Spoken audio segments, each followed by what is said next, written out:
अब सिलेक्शन के लिए आपको किस दिशा में जाना है यह मैं आपको बता देता हूं दोस्त, क्या चीजें आपके लिए इंपॉर्टेंट हैं। सबसे पहले एक चीज जो इंपॉर्टेंट है that is sole theory content. Best theory content, sole theory content, जिसके अलावा आपको मुंह उठाकर कहीं और देखने की जरूरत नहीं है, और वो कंटेंट आपको क्लास में ही मिल जाएगा, यानी अपना कंटेंट, भाई की क्लास का कंटेंट। इसके अलावा आपको कहीं और नहीं जाना है। इतनी थ्योरी मोर देन सफिशिएंट है कुछ भी क्रैक करने के लिए। कुछ भी मतलब कुछ भी। अब आप जितना ऊपर सोच सकते हो वो आपके लिए बेहतर है, जितना ऊपर सोच सकते हो आप सोच लीजिए। ये theory content more than sufficient होने वाला है, मोर देन एम्पल होने वाला है। इसके बाद आपको चाहिए होती है प्रैक्टिस। प्रैक्टिस के लिए आपको बैच में फ्रीली क्या मिल रहा है, डीपीपी मिल रही है। क्या सफिशिएंट होती है सर? बिल्कुल सफिशिएंट होती है, लेकिन हाथ में एक किताब चाहिए होती है। या तो आप डीपीपी इसका प्रिंट निकाल लो, जो कि ऑब्वियसली आपको बहुत कॉस्टली पड़ेगा, और डीपीपी में कोई भी बात आपको नहीं मिले तो एक टेक्निक जो कि हम हमेशा यूज करते आए हैं उसका नाम क्या है, सप्लीमेंटेशन टेक्निक। इससे भागना नहीं है, इसको अपनाना है। सप्लीमेंटेशन टेक्निक ये क्या होता है सर? मेरे भाई कई बार ऐसा होगा कि मैं जानबूझ के डीपीपी में एक ऐसा सवाल दूंगा जो आपसे ना बने, और आपको उस सवाल को देखकर डरना नहीं है, बल्कि आपको क्या करना है, आपको उस सवाल को अपने नोट्स में सप्लीमेंट करना है, जिससे कि आप अगली बार जब ऐसा कोई सवाल देख रहे हो तो आप उसकी धज्जी उड़ा पाए। This is called as supplementation technique. कोई पीवाईक्यू है 2013 से पहले का, वो हत्थे चढ़ गया भैया, है ना, और ऐसा लगा ये तो नई एनसीईआरटी पढ़ के हो ही नहीं रहा है सर, क्या करें? डरने की जरूरत नहीं है। उस कॉन्सेप्ट में जितने भी पॉइंट्स हैं वो सारे के सारे अपने नोट्स में सप्लीमेंट कर लीजिए। अगली बार जब आपको सेम सवाल दिखेगा तो क्या आप बना पाएंगे? बिल्कुल बना पाएंगे। This is called as supplementation, right. तो प्रैक्टिस के लिए आपको डीपीपी मिलेगी। डीपीपी के अलावा आप क्या ले सकते हैं? आप पंच ले सकते हैं या आप मॉड्यूल ले सकते हैं, राइट। आप मॉड्यूल ले सकते हैं, जो आपकी इच्छा हो, अपने हिसाब से आप चुनाव कर सकते हैं। इससे आपकी प्रैक्टिस हो जाएगी।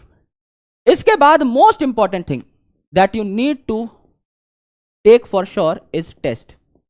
आपके बैच में बहुत सारे टेस्ट हैं। इन टेस्ट को आपको बहुत सीरियसली, बहुत ईमानदारी से देना है स्टार्टिंग से ही। यह नहीं देखना कि भाई अभी तो हमारा सिलेबस कंप्लीट नहीं हुआ है, मैं तो एंड में टेस्ट दे लूंगा। नहीं मेरे भाई, नहीं। यहां पर आपको टेस्ट शुरू से देने हैं और बहुत सीरियसली देने हैं, और इनमें सबसे इंपॉर्टेंट चीज जो आपको करनी है वो है टेस्ट एनालिसिस। सर ये क्या होता है? पहले टेस्ट में समझ लीजिए कि आपका 720 नंबर का टेस्ट था, और 720 नंबर के टेस्ट में से आपके आए 600 नंबर। आपने ईमानदारी से टेस्ट दिया, 600 नंबर का आपको जेन्युइनली काम आता था, पर अब आपको यह एनालाइज करना है कि ये 120 नंबर कहां गए। समझ लीजिए 10 क्वेश्चन ऐसे थे जो आपको आते ही नहीं थे, आपने पढ़े ही नहीं थे। 10 क्वेश्चन ऐसे थे जिनके कॉन्सेप्ट ही आपके लैक थे। आप क्या करोगे? आप इन 10 क्वेश्चन के कंसेप्ट को पढ़ोगे और इन 10 क्वेश्चन को करने की कोशिश करोगे। अगर आपके 10 क्वेश्चन सही बन गए तो 40 नंबर का जुगाड़ आपने कर लिया, और अब खेल आता है बचे हुए 80 नंबर का। 2 आपने बबल गलत भर दिए, यानी आपका 10 नंबर का काम यहां पर खराब हो गया नेगेटिव मार्किंग में। 2 आपने बबल एरर कर दिए, तो अगली बार आप क्या करोगे? आप कोशिश करोगे कि धीरे धीरे करत करत अभ्यास के, है ना भैया, अपने आप को सुधारोगे और धीरे धीरे इस बबल एरर को कम करोगे, जिससे आप ओएमआर सही तरीके से भर पाओ। करेक्ट है। इसके अलावा अगर आप देखो तो 10 नंबर का काम आपने और कर लिया, अब 70 नंबर का काम बचा। ये जो 70 नंबर का काम है, इसमें आप क्या कर रहे होंगे? इसमें आप और देख रहे होंगे कि मुझसे क्या गलती हुई, क्या मुझसे क्वेश्चन पढ़ने में कोई सिली मिस्टेक हुई, क्या मुझसे आंसर मार्क करने में कोई सिली मिस्टेक हुई। हाँ सर, 10 क्वेश्चन में तो मैं एंड और नॉट एंड दा में ही कंफ्यूज हो गया, यानी कि मैंने 40 नंबर का काम यहां पर गवा दिया। इन क्वेश्चंस को मैं ठीक से सॉल्व नहीं कर पाया। एंड सिमिलरली आपको आइडिया लग जाता है कि ये जो 600 नंबर हैं, इनके अलावा बचे हुए जो बाकी के नंबर है, ये कहां से आएंगे? ये आपको पता लगेगा मेरे दोस्त आफ्टर एनालिसिस, है ना। तो आपको अच्छे तरीके से टेस्ट को एनालाइज करना है, और उसके बाद आपको रिवीजन करने हैं। आप लोग पूछते रहते हो सर कितने रिवीजन करें? कम से कम ओवरऑल आपको कम से कम ओवरऑल 7 से 8 रिवीजन करने हैं। अगर आपको 7 से 8 रिवीजन करने हैं तो जाहिर सी बात है आपके रिसोर्सेज बहुत कन्फाइंड होने चाहिए।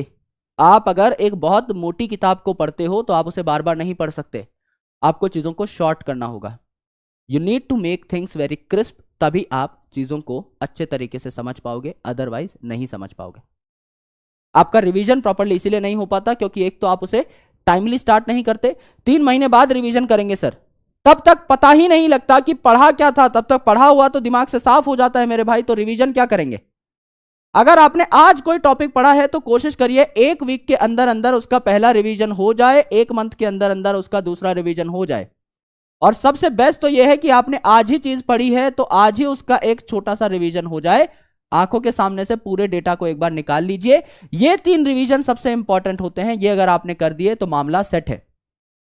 ऐसा नहीं है कि 3 महीने बाद करूंगा, उसमें आपको सेम टाइम ही लगेगा। लेट्स से आज अगर कोई चैप्टर है वो आपने 10 घंटे में पूरा किया, एक चैप्टर है जो 10 घंटे में पूरा हुआ, 3 महीने बाद इसको करने जाओगे तो ये 9 घंटे में पूरा होगा, यानी आपने क्या उखाड़ा, कुछ भी नहीं। बेसिक कॉन्सेप्ट आपके वैसे के वैसे ही हैं, बस रिपीटेटिव इंफॉर्मेशन को आपने काट दिया, यानी पहले जितना ही वक्त लग रहा है इसे रिवीजन नहीं कहते, इसे दोबारा किताब पढ़ना कहते हैं। अगर आपने 10 घंटे में कोई चीज पढ़ी है और इसको आप जब फर्स्ट टाइम रिवाइज कर रहे हो तो आप 2 घंटे में पढ़ पा रहे हो, फिर आप 1 घंटे में पढ़ पा रहे हो, फिर आपको ऊपर ऊपर से चीज देखनी पड़ रही है, 30 मिनट में पढ़ पा रहे हो, 20 मिनट में पढ़ पा रहे हो, और चिट्टी रोबो की तरह ऐसे किताब निकाल रहे हो आंखों के सामने से झटपट एग्जाम के टाइम पे, दैट इज रिवीजन। उसको रिवीजन कहा जाता है मेरे भाई, इसको रिवीजन नहीं कहते। इसमें we are not solving any problem. तो आपको सिर्फ थ्योरी के लिए लेक्चर देख रहे हैं, हमारे लेक्चर मोर देन सफिशिएंट हैं। क्वेश्चन के लिए जितने हम क्वेश्चन देंगे वो भी मोर देन सफिशिएंट हैं।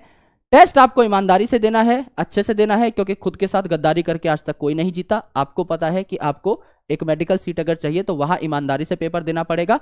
तो you need to give these test with full honesty and आपको रिवीजन करना है कई बार, है ना। एक क्वेश्चन आ रहा है ओल्ड एनसीईआरटी या न्यू एनसीईआरटी। भाई ओल्ड एनसीईआरटी अब लेने का टाइम नहीं है, go for new NCERT. Old NCERT का जितना भी कंटेंट आपको लगेगा, जितना भी कंटेंट आपको चाहिए होगा, वो मैं आपको प्रोवाइड कर दूंगा in the lecture itself along with questions. नई एनसीईआरटी के साथ हम जाएंगे, ओल्ड एनसीईआरटी नहीं हम लोग ले रहे होंगे।